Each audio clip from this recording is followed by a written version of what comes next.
14 juillet, jour de fête nationale, mais aussi jour de fête de la boule lyonnaise, le comité départemental organisait dans la halle olympique d'Albertville la 93e édition des championnats de France cadrettes. 2500 joueurs ont foulé le sable des Jeux durant le week-end. C'est la première fois que les cadrettes sont organisées dans un boulodrome aussi impressionnant. Allez les filles, allez change, allez, tiens-toi prête hein. C'est phénoménal, je crois que dans le monde bouliste, il est rare d'avoir des structures comme ça, quoi.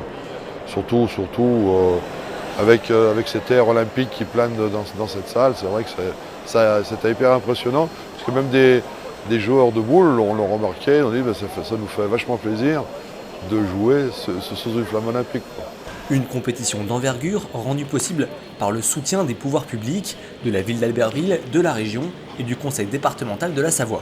Sans ces aides, matérielles ou financières, il ne serait pas possible d'organiser pour un comité départemental une telle manifestation. Pour Joseph Sbalquiero, 9 fois champion de France et 2 fois champion d'Europe, la halle olympique a offert une belle vitrine à son sport. Il y a de vrais licenciés et j'espère que ces championnats vont relancer un petit peu ce loisir d'adresse et en même temps un sport pour les plus jeunes. Les championnats de France ont fait le plein à Albertville. Les 130 bénévoles ont accueilli plus de 10 000 spectateurs en 3 jours.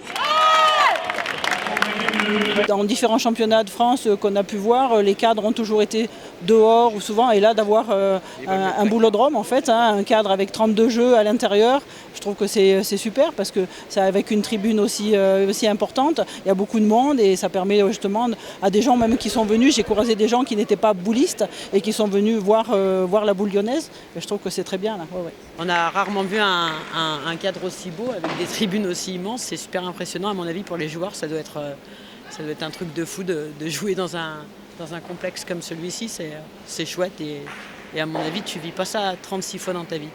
Un événement qui a permis aux sportifs des 4 coins de la France de découvrir la Savoie, un territoire phare du sport boule avec pas moins de 1500 licenciés.